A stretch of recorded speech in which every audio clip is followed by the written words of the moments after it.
Assalamu alaikum rahmatullahi wa barakatuhu, everyone. Welcome back once again to the Happy Strong Family live stream, coming at you every Sunday, 11 a.m. Eastern, here within the second floor space of Masjid Darul Iman in Markham.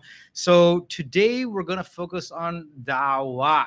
Basically, how do you talk about Islam? How do you talk to new Muslims? Or basically, how do you even approach the topic of being Muslim in general? We have to my far right here, brother Zubair, or Coach Zubair. Zubair, welcome to the show. Assalamu alaikum. Welcome. Thank you for having me. Walaikum salam, man. So tell us a little bit about yourself. You have a very long and storied bio. If I were to go and read this at length, I think I have to literally hit the read more, button within WhatsApp, and it's like a full bio. Gosh, you were supposed to brief it with ChatGPT, but nah, man, he like literally took it word for word. I mean, I'm just gonna like drop in some hot words here. Breakthrough coach and trainer at Muslim Mastery. Okay, helping and develop strong believers in reference to the hadith. You've been doing it since 2008. Diverse range of experiences. You've been teaching Quranic Arabic, inviting non-Muslims to Islam, coaching new Muslims, conducting dawah and new Muslim mentor training sessions. You've been conducting the workshops of living the life of excellence. You've worked with various organizations like IOU, IERA, Alhuda Institute, Huraira Centre, and IslamWise. Wow, man, what a bio. Okay. Yeah, I just like to dabble into multiple things as opposed to like going into depth in one area. It's like, okay, let's just keep dabbling and learning new things. Yeah, including, as we discussed off air, Krav Maga as well, the art of self-defense. So, Zubair, tell us about then being a da'i. Like, we hear, and again, the focus of this podcast is always, how do you be a happy, strong Muslim? Right. Yeah. And the subset of that is just, how do you bring it into a family context? So Absolutely. whether you're a Muslim parent, a mother, father, a Muslim, a young Muslim, how can you incorporate this type of approach into your life? Obviously, we as Muslims, it's kind of, it goes in phases. There's a little bit of a cycle to our life as Muslims, right? Especially here in Canada or North America or anywhere for that matter. I think now, being 2023, during Ramadan is when it's most visible, right? Yeah. All of a sudden you may start wearing the hat, you're going to start wearing a thobe to the mosque, you're kind of in that vibe. It's a very religious, spiritual thing. All of a sudden you're like in full Muslim mode, right? But other than that, so how do you even approach the subject that, hey, I'm Muslim, Muslims being cool, just regular part of Canadian life, and so on and so forth? Where do you kind of take it from Fantastic. Yes. So I think it's definitely related to the whole, as you said, the happy, strong family, right? So one of the ways I like to think about it, if you want to use that, like the best defense is offense, right? Or offense is the best defense. So where it comes into play is that if you think about it, like there are different layers of Muslim or different levels of Muslim. One is like, you have to pray, and you will just say, you know what, I need my lunch break. You'll go pray, you hide in the corner and pray, what have you. The second layer, the second level, I would think, is that you tell your colleagues or people that you're around with, hey, I respect what you are, I respect who you are, but I need my time for prayers. I don't do alcohol, what have you. So in this scenario, you have been open, like you're not hiding your identity. Now, the third level is you're not just doing what you need to do, but you're saying, hey, this is great, and this is for everyone, and I'm not shy to share. Right. So once you get to that level, it definitely helps you internally, like be practicing yourself. As you said, like, you mentioned like some of the external elements of Ramadan. So it puts you into that identity, into that mode that, okay, now I'm changing the way I dress. I'm changing like my mindset is my focus. I'm focusing on this, what have you. And then similarly now, maybe can't take a back seat, right? So it's not that you can just teach your children or your family in your home and they won't be touched, right? It's not like, okay, live and let live. People actually want to discuss ideas, whether openly or in a very subtle way. Other ideas will be pushed onto your family. So we need to kind of prepare them. And, if we can be at that level where we are not just hiding, but we are actually be able to comfortably share the message of Islam, and that really puts you at a, higher standard and protects yourself. Okay. So if you want, we can talk about some of the myths. I mean, I'm sure that's a very hot topic. It's not a hidden topic anymore. It's very popular on social media and what have you. So I think there are some myths that are associated with dawah, right? And if you want, we can go ahead and bust them. Yeah, for sure. Let's do a little bit of a myth busting approach. Yeah. I mean, so I think absolutely. The first misconception that people think is that it's all about debates that you see on internet. Oh, right? okay, Those okay. are like a very small percentage, 2 or 3% of people, right? But they are the louder one, right? They are the one who makes most noise, right? And that's what would be attractive on social media and what have you. You have a huge amount of population, including your colleagues, your neighbors, your friends, who just don't know what the life is about, right? Mhm. So if you are able to just be able to, okay, see, okay, look, if I'm just sitting with you, as I say, elevator pitch, right? Tell me about Islam. Can you do that? Right? Most of the time, we are only Wow. prepared to say, okay, can you answer why do Muslims not eat pork? Why do Muslims, not why do Muslim women wear hijab? Why do you have a beard? So on and so forth. So that's what most of the people are trained for. That's how they think about it, right? But there's a huge amount of people that are around you, and they would love to know: are you able to communicate? If I'm just listening, I may ask questions for clarification. I'm not pushing back. I'm not debating.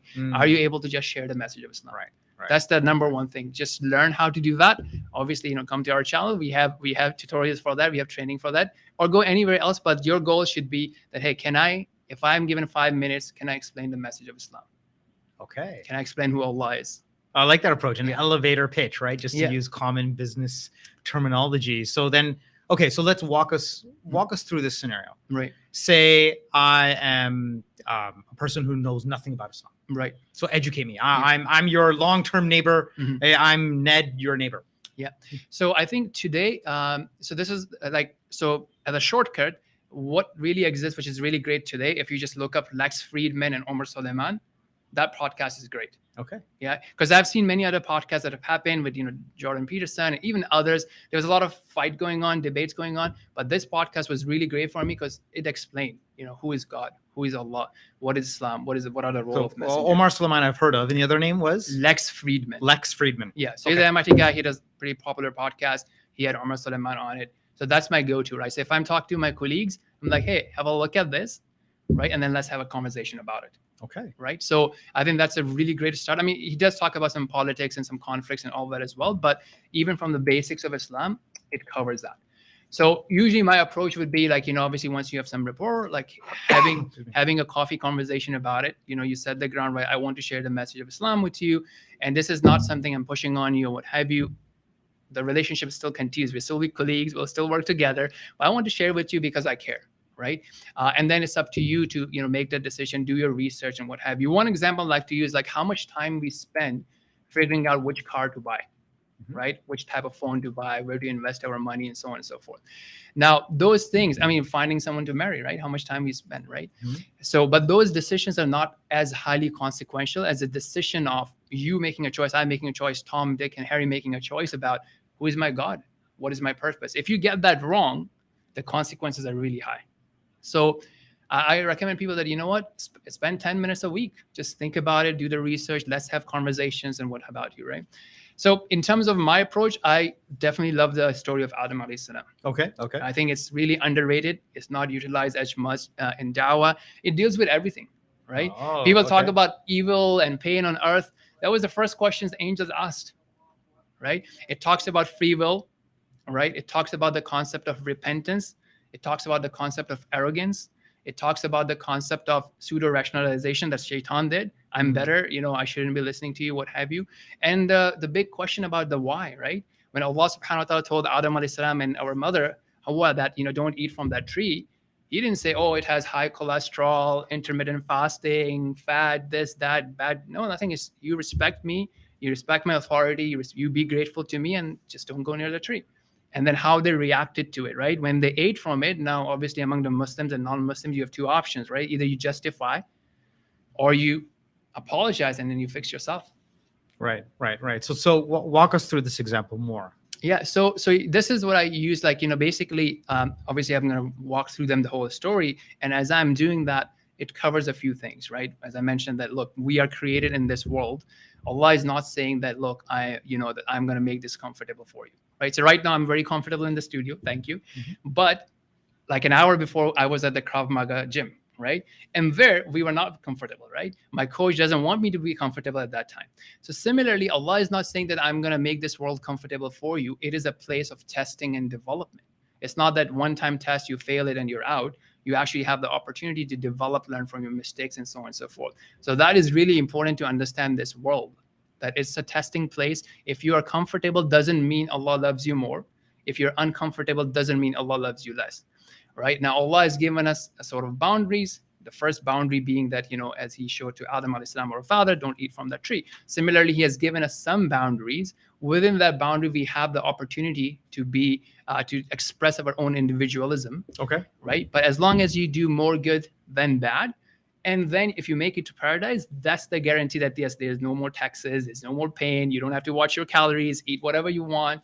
But this is not for this world. And people think, oh, it should be like this. If not, then there's no God, right? So you kind of walk them through it. And then the notion of like, who is Allah subhanahu wa ta'ala, right? The one, the perfect, the unique, extremely perfect. All the attributes are unique and perfect for him, and so on and so forth. The role of the messengers, right? So you kind of walk them through all these things. And I think one of the most important thing is, especially with our Christian brothers and sisters in humanity, is to help them understand what's going on. So my, I think, go-to approach these days is to take them to Musa alayhi salam. Okay. Right? Because that's where we all agree. Right? Oh, okay. So you start Do with tell. them, right? Who was Moses, right? He was representing Allah subhanahu wa ta'ala, messenger of Allah, messenger of God, the creator, whatever term you want to use. Now, what happens when Jesus or Isa alayhi salam comes into picture? Okay. Some people accepted him and some did not, right? Some Right. slandered him. Those who accepted Jesus, and some Christians do think, and that's the confusion there. The people who accepted Jesus, did they turn their back away from Moses? There was no competition. They were on the same team, right? It's one Right. successor after the other, one vice president after the other, one CEO after the other. You're still loyal to the corporation. You're still loyal to the higher authority, the creator. And that's a key thing that, look, you're not turning your back away. It's not competition. Moses team versus Jesus team. Now I'm saying, look, you have the same option now, right? Just that option that people of Moses had. Now you have the option of the final messenger. Either you're going to accept him or reject him. Right? And that's something you need to research. We are here to help you, show you that why this man, Muhammad sallallahu alaihi wasallam, was the messenger of Allah. We'll work with you, but that's a very important decision. You don't want to be like those people who followed Moses but slandered Jesus, peace be upon him. Oh, interesting Right? approach. Interesting approach. Yeah, so the point, again, sorry to interrupt, like this, the key idea here is that, like, there's no debate. Like, you are having a dialogue. You need to be able to tell your story instead of just being on the defense all the time. Right. Interesting approach. Tell us about myth number 2. I'm really interested to see your approach, because I see you connecting the dots here, right? Right. Mhm. So what would be myth number 2 then? Yeah. So I think the other thing is like that, so many people, what happens is that they see social media, they see every person I want to engage with, he or she will be responsive to me. So people are not ready to take no. They are not ready to invest time. So most of the conversation takes like years. So there's a guy actually, so I don't know, when Kashif posted the video of the brother who took Shahada last week at Huraira Centre, this guy looks very like a guy who lives in my building. Okay. Right. So I've been having this conversation. So I'm like just 3 minutes away from Huraira Centre, right? So I'll be going down for Aisha, what have you. This guy is standing there smoking. I'm going to the masjid, right? Like, bro, we got to go, right? One day we need to go. So it's been like 2-3 years, just small conversations here and there. And then, Adam, who converted 2 weeks ago, he looks very like him.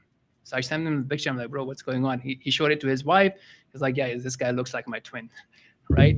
The point being that, you need to have those, small conversations, small talk, what have you. And then last night we had relatively a good conversation, right? Including, this free will, pain, because he was saying the same thing. I feel like I'll be giving up on Jesus, or I'll feel like I'm giving up on something. But the myth number 2 is that it's going to take time. Right. And I think most likely place for it to be successful is not, street dawah is good. Random people are good. It's especially good for confidence, but you need to be able to invest time and play the long game, right? Try it, because some people also think, oh, am I being too pushy? Okay. Yeah. Right. Yeah. So there's a difference between too pushy and too relaxed, right? If someone is burning in fire, or someone is going to run into a truck, you would make sure that they don't run into a truck.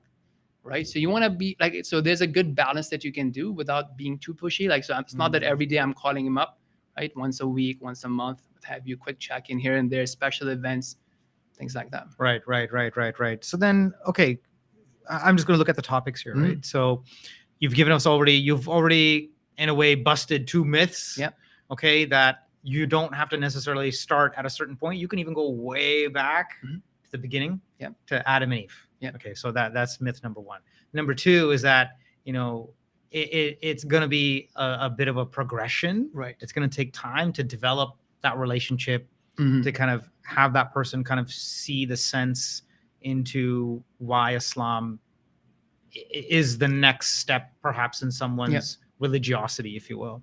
So now, what about new Muslims? Sure. There's Dawah, and then there's new Muslims, right? Absolutely. So you've also coached new Muslims. Yes. You know, I've heard this multiple times. You know, people aren't necessarily attracted to Muslims because, you know, they're flawed creatures. I'm flawed. Right. Yes. You're flawed. We're all flawed, right? Absolutely. But people, if they're coming into Islam, they're always attracted to the concept and to the idea of the religion. Yeah.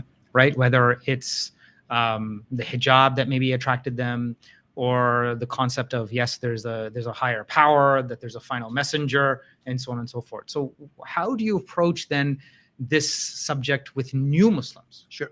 Great. So firstly, I think it is something I picked up primarily because there is a pretty big imbalance in the amount of resources that we're putting into dawah versus what we need to do with the new Muslims. Yeah. It's a very big imbalance. Okay. So what's happening is like a bunch of misconceptions here or myths here. Let's become the myth busters. Yeah, right? we're mythbusters today. Yes. Right? So here's the thing. Firstly, what we need to understand is people think that when people are accepting Islam, they're starting with a very high level of iman. Right. Yeah. Absolutely wrong. I mean, like, it is true sometimes, but most of the time it is false. This doesn't happen most of the time today, right? Why? So if you take a look again, going back to Sirah, right? People who are accepting Islam in the Meccan period, for sure, higher level of iman, right? The cost of accepting Islam in Meccan period was very high. Cost of accepting Islam in Medinian period wasn't high. During the time of the Prophet Muhammad. Yeah, right? Because once Islam has power, that's why you had munafiqeen, the hypocrites, because there was like worldly value of becoming Muslim. Right, the cost wasn't high. Right. So now what's happening is that, you know, many people come into Islam because they see, you know, either their friends or what have you, or they like the message of one way or the other. But coming into Islam is very easy in general, right? So for me, I like to use the example of, like, you know, what happens in January with the gyms, right? Many people come in, they sign up for the membership. Yeah. Now, if you think that the guy is motivated, the girl is motivated, they're going to be coming in and day out, you're going to lose out on that person, right? So this is what we do. Like, we celebrate too early. We think, you know, mashallah, his iman is really high, her iman is really high. I don't need to do anything. I'm going to become his or her student, right? So almost like that, you kind of give up on them. I mean, you think that your job is done, right? That is an absolute, like, you know, you have some sort of marketing background. We understand the whole cycle, right? That you have someone who has introduction, and you need to develop them, and so on and so forth. Yeah. So that if you change that mindset that the work is not done, then you will start looking into it. The second misconception that we have among the new Muslims is that we think that, they just have social problems. They're going to be kicked out of the home, right? This and that. I've worked with like probably hundreds of new Muslims by now, alhamdulillah. Okay. It rarely happens.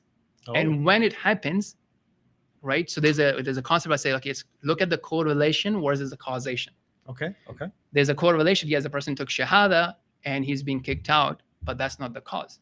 Right. So you need, if you don't, a root cause. Yeah, it's not the root cause, right? So sometime, for example, like there was a scenario that's happened, like there was a new community of brothers and sisters. They wanted to get together. They're like, okay, we will help this person, right? I was trying to coach them. I have a training for new Muslim mentor development.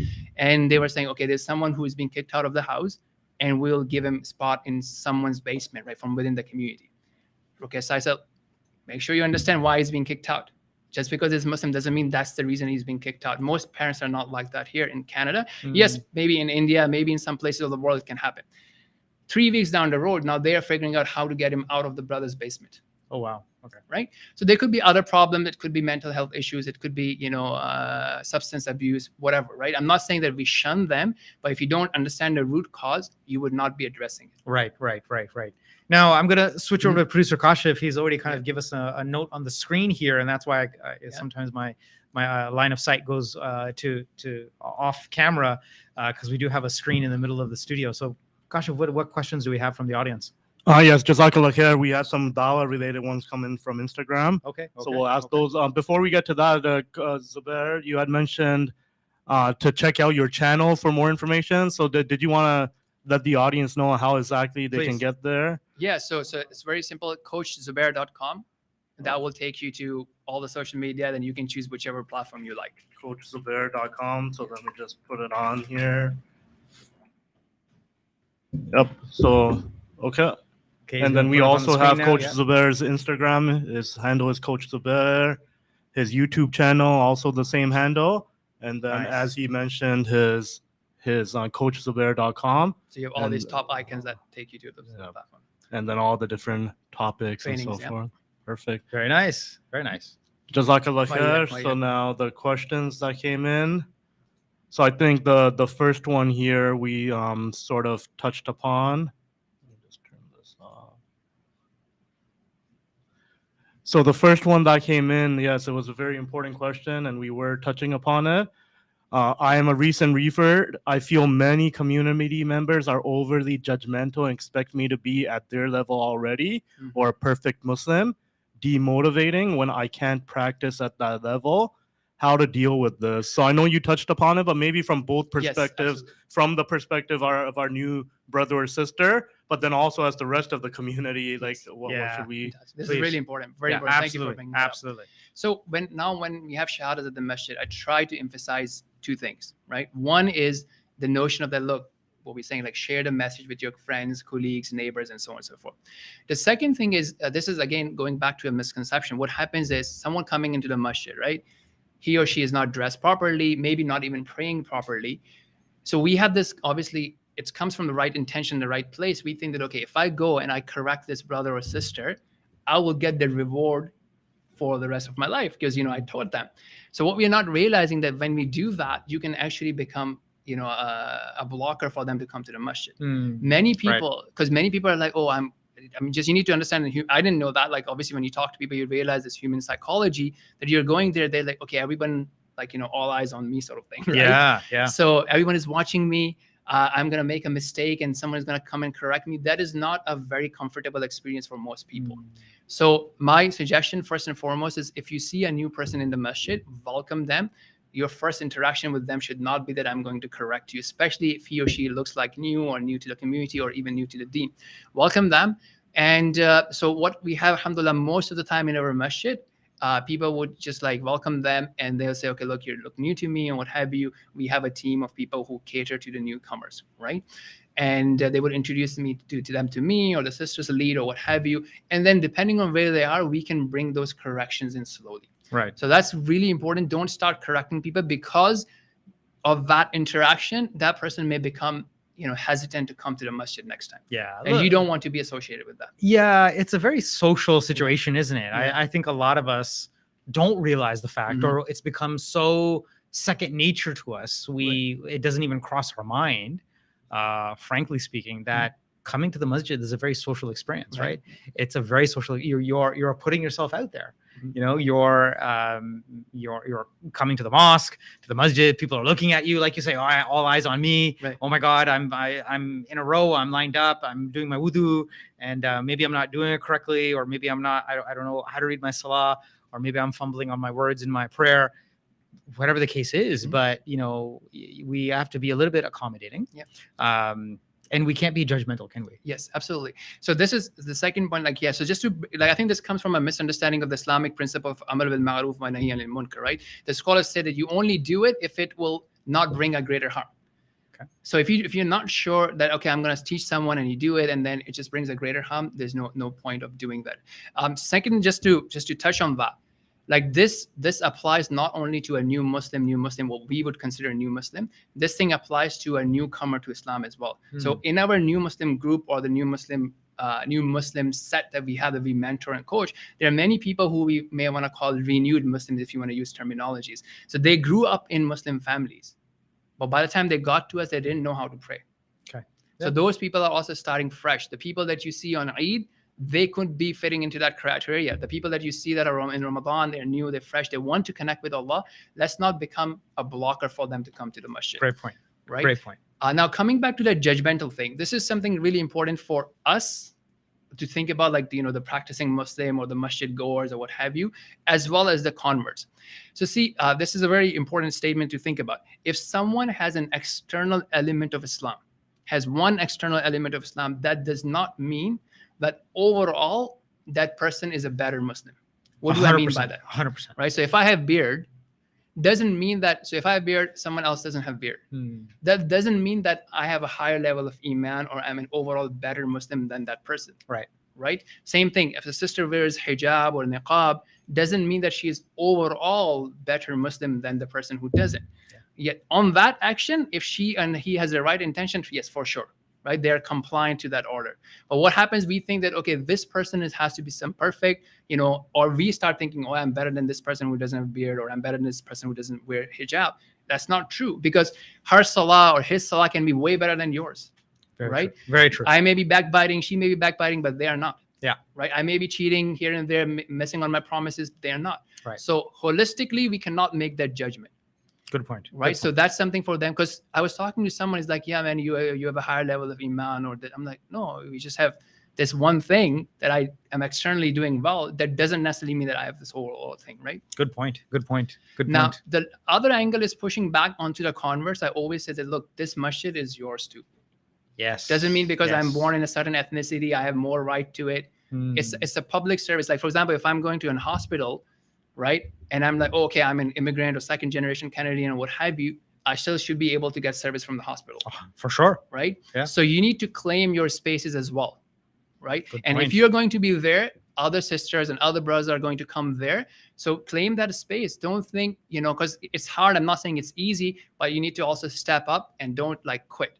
Right? Claim your space and be there and keep coming. Great point. Great point, Zubair. Great point. Jazakallah Mr. khair. Yeah, Fatah. it reminds me of the conversation we had a few weeks ago with Brother Imad, and a question came up from a live viewer about the tattoos that they had, right? And they Yeah. were like a new Muslim, and people were always commenting and making them fun, unwelcome. So yeah, absolutely great advice there. Great. I just had a follow-up question, because you snuck in something there very subtly, which I caught. And so you mentioned at your masjid, I don't know if you're referring to your masjid, or you said there's a team that looks after new Muslims. Yes. I don't think, I could be wrong, but I don't think that exists in most masajids across the city. So can you just tell us a little yes. bit about that, in case there are Yes. board members of the masjid, or in case you're sitting across the table from a board member of a masjid? So inshallah, what does that look like? Great. And That's great. Fantastic. Great question, Kashif, by the So way. I have seen this many times when people would come to our center, for example, to take shahada and what have you. I think one, and obviously I'm not blaming, I know massages and employees and staff are overworked for sure, right? But one of the things that happen is we need to step up our communication game, right? So if we are not answering our phone, right, our website doesn't even tell you what are the prayer times. People come in, they don't know what the prayer times are. Sometimes if I'm navigating with someone who's not local to me and I'm helping him figure out, okay, this is the time your masjid will have Jummah or Taraweeh or Aisha, sometimes it's really hard for me to figure it out as well. And you know what the phone situation is, right? Yeah. So we need to be able to have that communication clearly on the website. Now, sometimes people may reach out to you on email, right? Do you have a channel to deal with that person? Right. Right. And then the same thing goes for the new Muslims as well. So someone took shahada at your masjid. Do we want to do anything about it, or we're going to celebrate too soon? Right. Right. So you need to have engage the volunteers, have a team, and so on and so forth. And again, in general, obviously most of us think that imams are the supermen, right? They are mashallah doing, but every imam may not be trained to deal with someone who's coming with a question as a non-Muslim, Right. or as a new Muslim, Yes. or even for marriage problems or Right. what have you, right? So this team, Mhm. if you could tell us a little bit more detail. Yeah. So There's a team at Abu Huraira. Yes. Let's talk it up. Yeah. Let's talk it up. So basically, yeah. So we start with obviously training. So now there's live training that we do. We also have automated training, meaning that you come in, you learn at your own pace. We have an interview, we put you in place and what have you. So obviously, many people, yes. So that's another thing, right? So I mean, this is something I might bring up in the smart giving. Sometimes we invest our resources into something that's easy to sell to donors, right? It may not be the most important thing for people. Right. So most of the teams, okay, I want to start a new Muslim team. Great. What do you want to do? I want to have a gift box, right? Or I want to have online courses. This has been done. There's lots of people who have already done that. What we are missing is human capital. So we need to have these people who are dedicated, so that we can pair 2 people or 3 people with 1 person, right? And so on and so forth. Because you cannot automate this out. It has to be human one-on-one connection, right?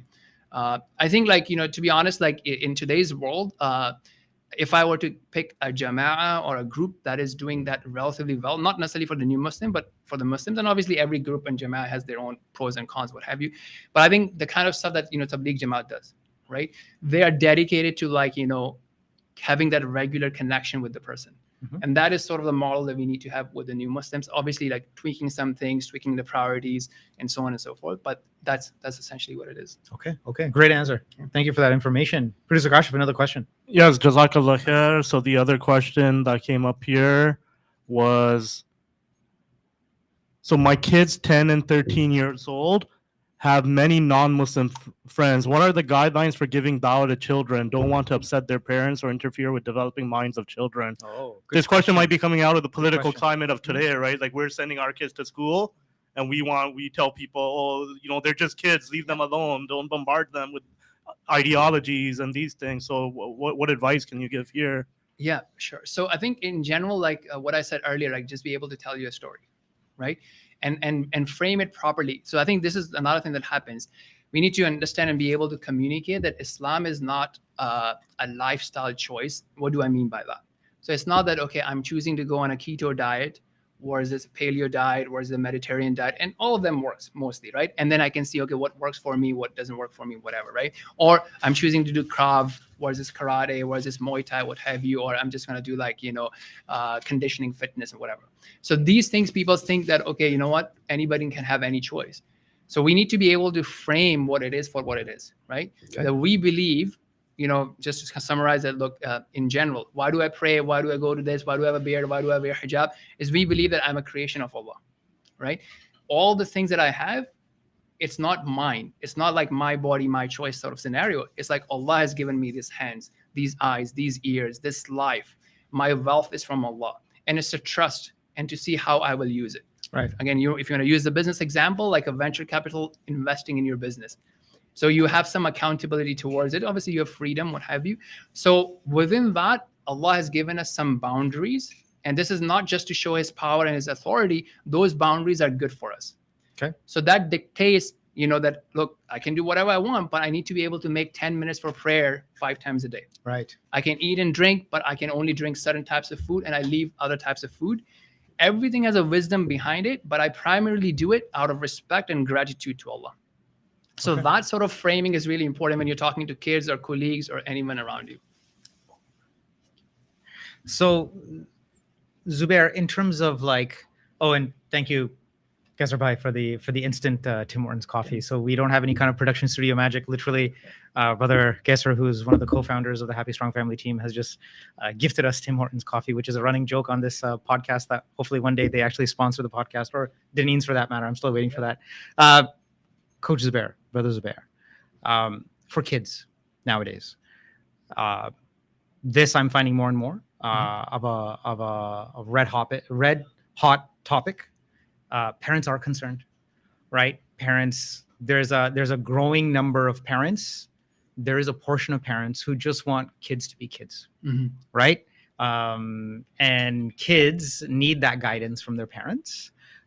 So for that, and again, it goes back to this whole issue of just, pick a side, educate yourself on it, and then be a proponent of that, right? So for kids who want to be to their classmates, to their friends, and be like, hey, you know what? I'm loud and proud about being a Muslim.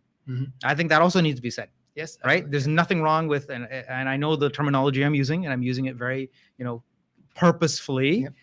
There's nothing wrong where you want to be loud and proud about being a Muslim.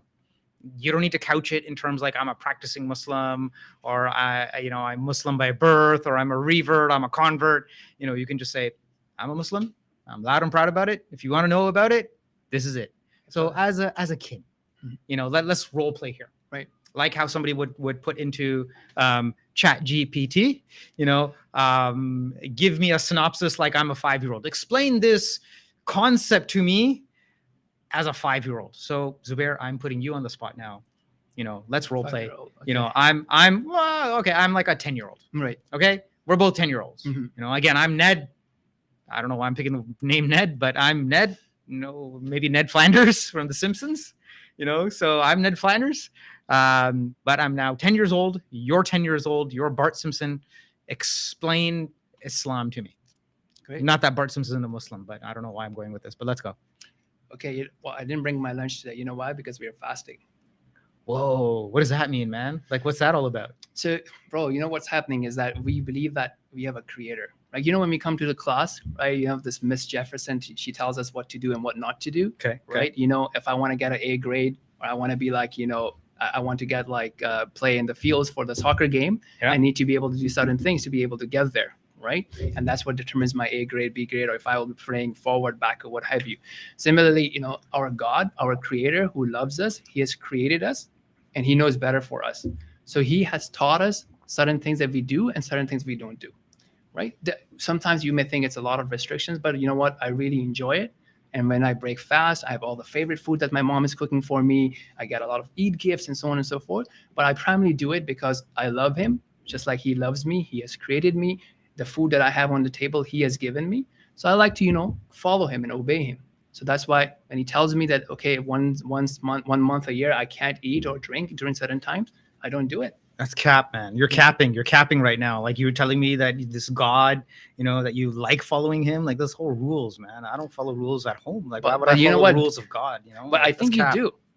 You do, right? I see you like working hard so much so that you can beat me in soccer. You're doing all these push-ups, you're running, you're doing like 10 minutes run. I'm sitting and I'm looking at where's my sweets and what have you, but I see you running. And by the way, you, John, I see you studying so hard. You want to be an astronaut.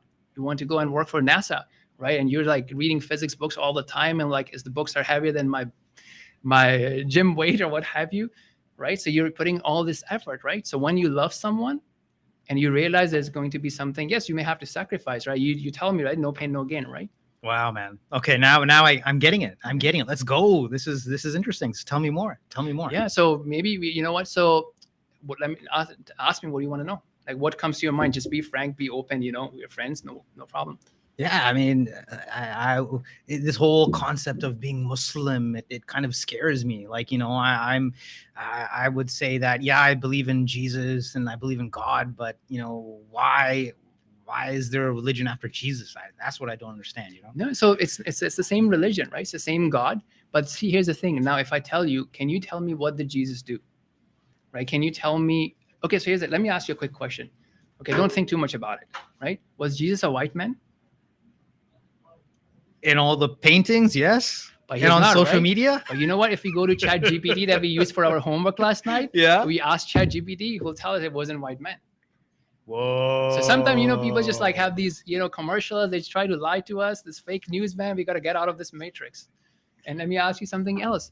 Do you think Jesus was born in December when we celebrate Christmas? Nah, that's all cap, man. Everybody knows that. Oh, you know Everybody, that too? Okay. everybody knows. What that. about Santa? Nah, everybody knows Santa. Okay, Come but on. you have been getting all these gifts from Santa, which I don't get. Okay, But see, you that's got the me thing, there. you know, some people, they just lie for whatever reason, man. So we have to be smart. We have to have this critical thinking and look behind the scene.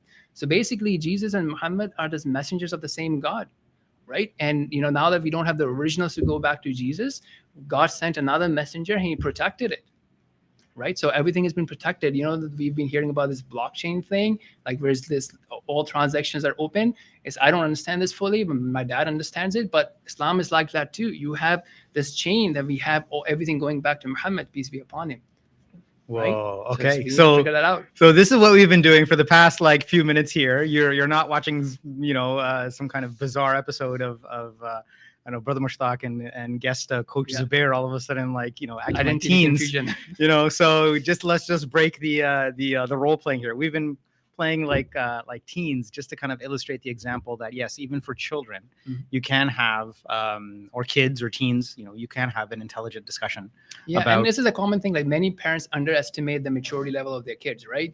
Like even when it comes to talking about taboo subject, people think, "Oh, my kid doesn't know," right? Yeah. But they're already exposed to it. So either you will have your own narrative, or they're gonna getting the narrative from the. No, that was streets. good. That was good. And that actually was quite the eye opener. Yeah. So I thank you for that. Thank you for playing along. Thank you for playing along. As silly as that might have seemed, but I hope it opens the eyes of a lot of parents and a lot of teens as well. Producer Kashif. Yes, Jazakallah khair. So the next question, and again, maybe it's related to sort of the political climate around us too. Maybe that's where it's stemming from. But when doing Dawah Islamic awareness work, how should our children, and even ourselves, I guess I'll add in there, answer from non-Muslims group that have conflicting views? We support and accept Muslims, so you must also support and accept us. Great.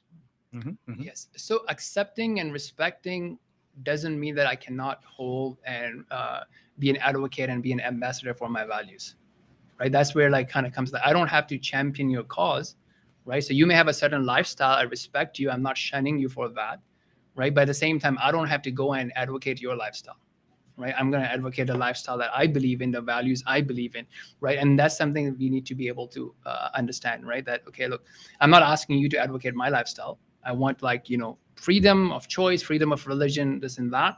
And let me be who I am and facilitate for me if I need like a day off or Eid or what have you. But that's about it, right? You don't have to go and start preaching Islam with me. Does that make sense? Yes, Jazakallah khair, makes sense.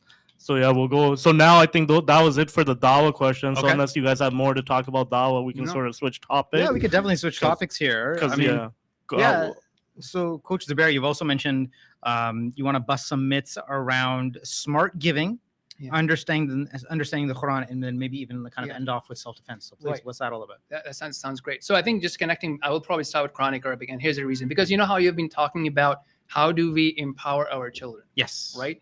So I think we are doing a big disservice to Quran in our lives. How so?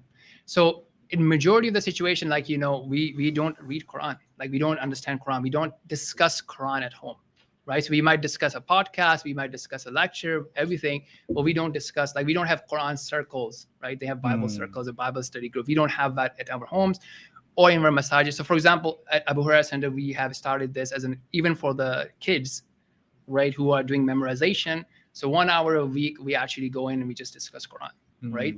And, that helps them condition their worldview, their mindset, so on and so forth. Now, the second thing is like today, like, we have learned a lot, right? When cryptocurrency came up and people were making like a lot of money like 2 years ago, everybody figured it out, what it is. How do I buy crypto? Where do I buy it? Right. All of a sudden you found time to do it. Now, if I ask you, okay, it's been like 10 years, brother or sister, you've been saying, I want to understand Quran, but I'm so busy. Right. Yeah, it's like how Producer Kash was mentioning a few episodes back. We had Brother Imad from the community, and he was telling his very heartfelt, story, his personal story. And he mentioned in a few places that the Quran for him at a certain point in his life was just sitting on the fridge, right? Yeah. So, and I think that's true of many Muslim households. It's just sitting there somewhere on the shelf or on the fireplace, or it's just, a little bit of a cultural thing where it's wrapped in some beautiful cloth and then just tucked away nicely in a corner. But so optimization perspective, I was just two things. Like, one is obviously, pick a book, get a lecture sort of thing. Make sure that you can have Quran study circles at home, right? That's at least level 1, right? That's the best thing, at least the minimum we can do. Yeah. Second thing is like, let's stop making excuses. Pick a program. There are so many programs right now, and get to a point where you can understand Quran in Arabic. The benefit of that would be that because let's say you're coming in for Maghrib, right? So you get that experience, you like that nice recitation, but you don't know what Allah subhanahu wa ta'ala said. So you imagine if you were able to know that 5-10 minutes, it can be really life-changing, right? You're spending like hours in Ramadan, you don't know what was being said. Now maybe you have the fatwa, you look at the translation and what have you. Sure, you could, what have you, depending on what opinion you follow. But, let's step up our game. We do it for the dunya all the time. So one misconception there is some people, they start, but they get into a program which is designed to make you a master in Arabic, right? So, and that's why you don't see the value behind it, right? And that's kind of related to the self-defense we were talking about between Krav versus, karate or what have you, right? You have the Karate Kid sort of scenario where you have to wash the window and, move your hands. So that is good. It has a value, but you won't see success. So there are programs that are directly focused on helping you understand the Quranic Arabic. Yeah. And one quick thing is, see, it's different because your goal now is to be able to understand Arabic that's already written well and just be able to understand it. Because you're not writing Arabic, you're not speaking Arabic. Right. So the bar is really low. It's much easier. Find a course program. There's many out there. Try it out. Don't give up on that. So that's what I would say on that. Okay. And then in terms of smart giving, yes, what is your concept of smart giving? Because I haven't heard this before. Okay, good. So you guys had a good episode on this in Ramadan. I watched that. So I think just as a happy, strong family, right? Part of us being a happy, strong family is to give. Right. But how you give, who you give to can make a lot of difference. Okay. Right. So here are some of the things that I have observed in the Muslim charity sector. Right. First is the more mature the donor is, the better the competition will be. right? So I know it was a episode you guys talked about Google AdWords. We and did. what have We you, did. We did. right? Yes. With So Brother see, Mahmood. Yeah. yeah. So as an organization, or even at the board, there's a lot of obviously conflict of interest, right? Between organizational growth versus being true and sincere to the community. I've seen that behind the scenes. It's a very normal human thing. One way to fix that is for donors to become more educated and more mature, right? To be able to understand what's happening behind the scene, what questions to ask, so on and so forth. So here are some tips on that. Firstly, if the project can be done using a text-efficient way, utilize that. Okay, if you're unclear about it, go talk to the scholar that you trust, not the random Muhammad Zubair in the masjid. Talk to the scholar you trust. Say, is it haram for me? Is it disliked for me to get tax advantage of my donation? Right. Because many people don't understand what's happening is that, let's say if I make $10,000 a month, government is going to charge me tax on that $10,000. Yep.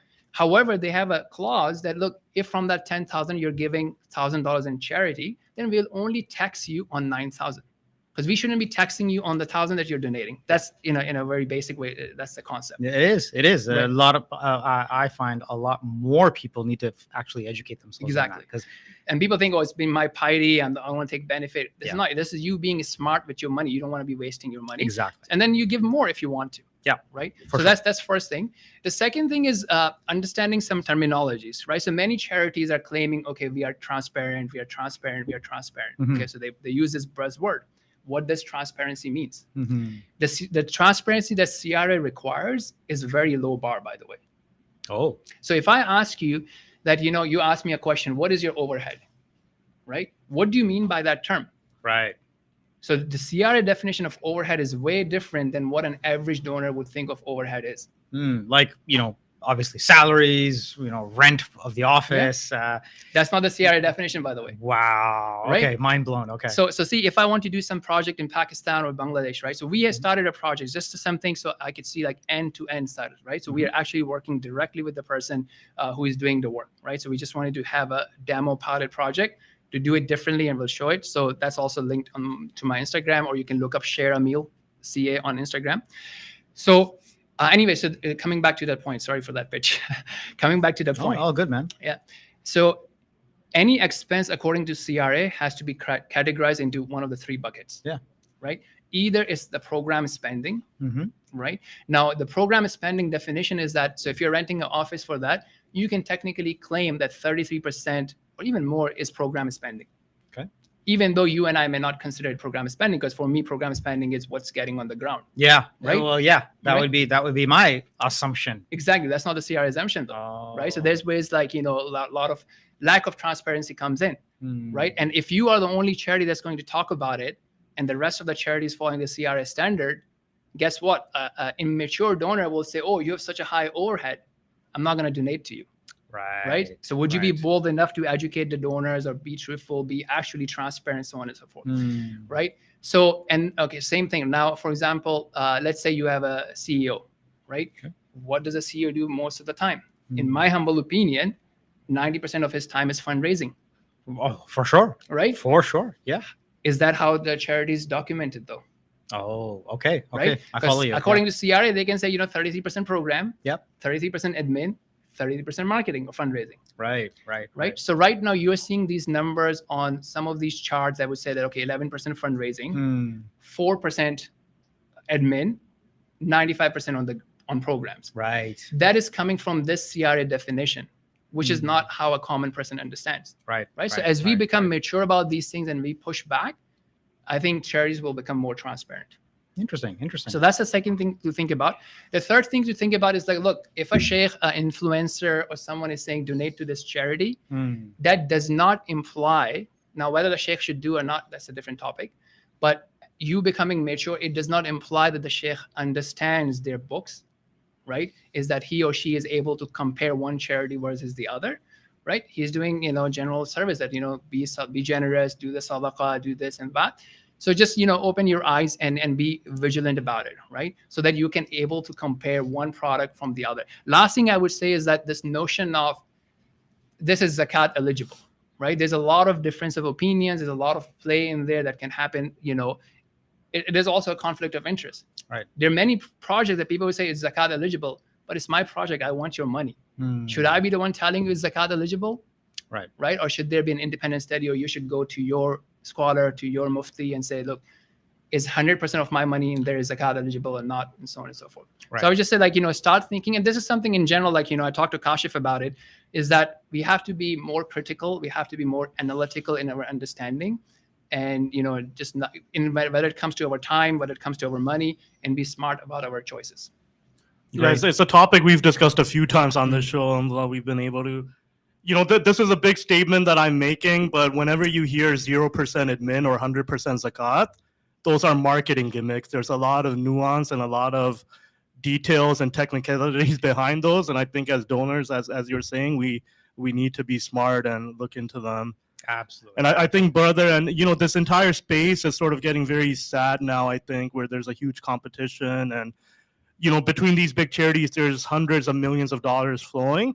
And to me, it seems like the entire system, like, no, it's just human nature. Everyone wants a piece of that, right? Everyone sees massages, influencers, imams, the charities, different organizations. All this money is there. We should be getting a piece of that, right? Mm-hmm. So I think when Brother Mahmood was on, he said it best.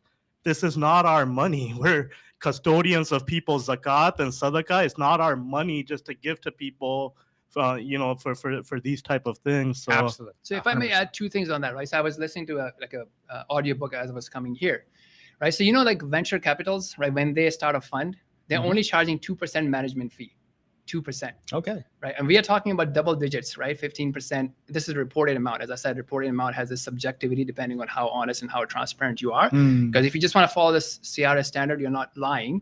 But that's not what the donor is understanding. So one of the things that I have, and inshallah, I'm working on something. We have already launched one project with that. Is shareameal.ca. Yeah, because I don't think a donor should be forced to help me grow my organization. Okay. Like if you are giving me $100, why am I saying that $11 of that will go for marketing so I can grow my organization? Right. Okay. Right? That's fair. That's a forced thing, right? Yep.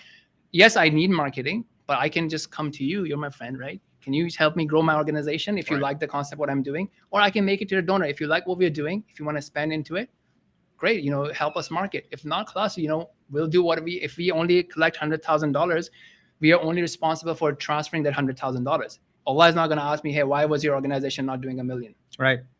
Right. And being more transparent, right? So we are trying to do some things, inshallah, like being like more open with the cash flow statements and this and that. And as we do it, we realize there are challenges, but it doesn't mean that we need to quit, right? If you don't have that thing that, okay, I need to be a $10 million organization, 20 million, and competing with other charities, I think it's doable, inshallah. Okay, inshallah. That's refreshing. That's good. And we'll definitely kind of talk about it in due time and bring you back just for you can talk more about the shareameal.ca. Yeah, now I'm pitching it for you. So there you go. The producer Kashif, any more questions? We're almost at the top of the hour. Yeah, I think we've touched upon all the questions that came in, and sure. I just have one. So that Coach Zubair, and then you opened it when you introduced him. You have this concept of strong believer, and I follow a lot of your content, mashallah. And it's the first time there's things you see on job postings like critical thinking, time management, organization, and it blew me away. Like the usually when you think of strong believer, when you think of Islam, you don't think of these type of skills.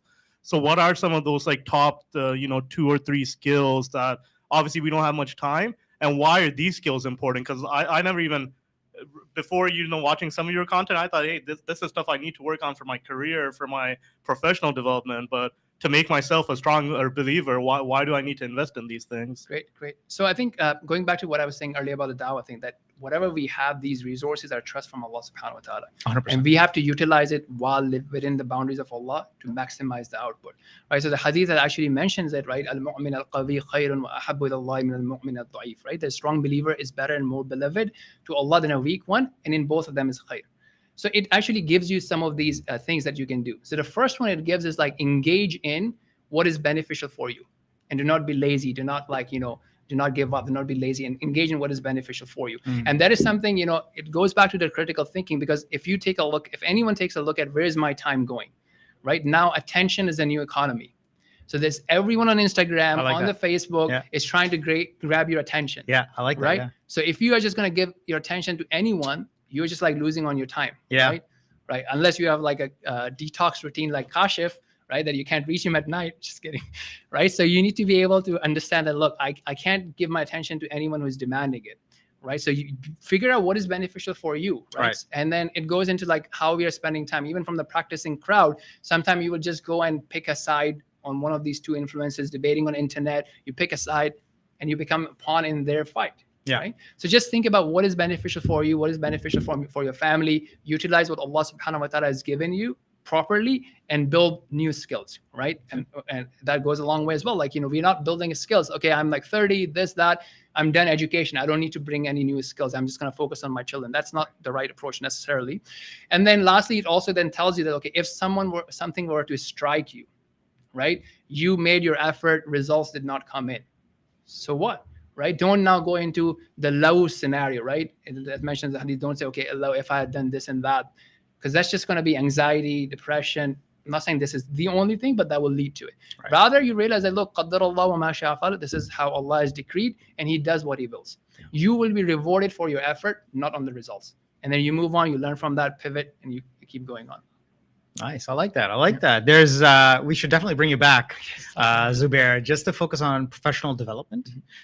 Interestingly enough, just sheer timing wise, I actually had a discussion on the productive Muslim, right? And everything that founder is doing. And interestingly enough, some of the most toughest decisions he's had has been in front of Muslim leaders. And they're like, what does religion have to do with, with work? And you think that everything you're mentioning, it's obvious, but it's just a matter of mindset. Right. If you are being a productive Muslim, or if you are a Muslim and you bring that into your personal life, there's a certain discipline. Like how you look at every MIT commencement or Northwestern U commencement, how they'll always have like a former Marine captain, and the Marine captain or admiral will be like, make your bed. They'll be like, what is this commencement speech about? And then he'll go on for an hour about how making your bed is that one routine, that one disciplinary act that'll like set your day, right? Because you wake up on time, you get something done, no matter how tired you are. And that's the same with Salah. You wake up for your Fajr Salah, then you go Zuhr, Asr, Maghrib, Isha. 5 times Salah that you have to incorporate into your day.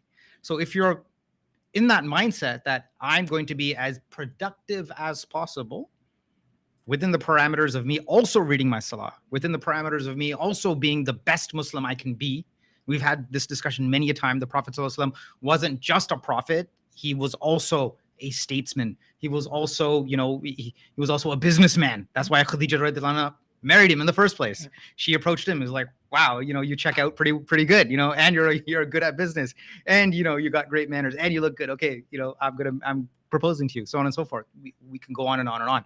So let's bring you back, okay, for that type of session. 1 minute on Krav Maga. Yes. It is the art of self-defense. Do you need to take off your jacket, and do we arm wrestle, or what should we do? Or do I throw a punch and then you block it somehow, and then you just throw me to the ground? What are we going to do? How are we going to demo? How are we going to demo that? We'll need more editing for that. So I think this just goes back into being holistic, right? I mean, the famous hadith there where the Prophet ﷺ told us that "Ati kulli dhi haqqin haqqa," right? That give every owner of the right its right, right? So your body has a right on you, your family has a right on you, your Lord has a right on you, and so on and so forth. So I think this is really good. Like, we need to be thinking about like what we are eating, right? Especially in today's, like, how we are working out, how are we taking care of our bodies, right? That's also a responsibility. So obviously I've tried various martial arts. I've found Krav or Krav Maga to be one of the most practical ones, just to be, obviously within the striking range, of course, right? We're not allowed to carry any weapons and what have you in Canada.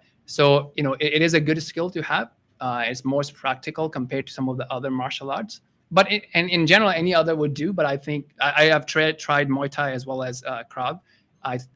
There's values, pros and cons of each. But in general, I think from a fitness and from a defense and offense perspective, Krav is more suitable. Very cool. Very cool. Very cool. I mean, we can definitely bring you back for that session as well. I'm just learning, but I can bring my instructor if needed. Well, let's bring your instructor. We could do like an online webinar or a session, or we can have an in-person session here at Masjid Dar al-Iman. That'd be fantastic. So that we can do, right? Okay. Sure. Okay. You've been filmed saying it, so let's make it happen. Sure. All right, producer Kashif, I've been given the thumbs up. Okay, so this has been a wonderful session. Thank you.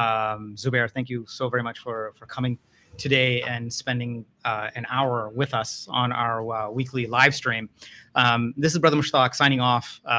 This episode has focused on a number of things, how to have a conversation about dawah, how to spread the message of Islam, how kids can be loud and proud about being Muslim, and also how do you go about in terms of looking after yourself as a professional, as a person, as you said, even your body is given to you by Allah, by your creator, by God. So you know what? I think you're a tall dude. You're like what, 6'11", 6'10" or something? Four, man. So I don't know. When I first saw you, I'm like, wow, this guy's a tall dude, and he does Krav Maga. Man, this guy can literally throw me to the floor, and like, wow, that's so.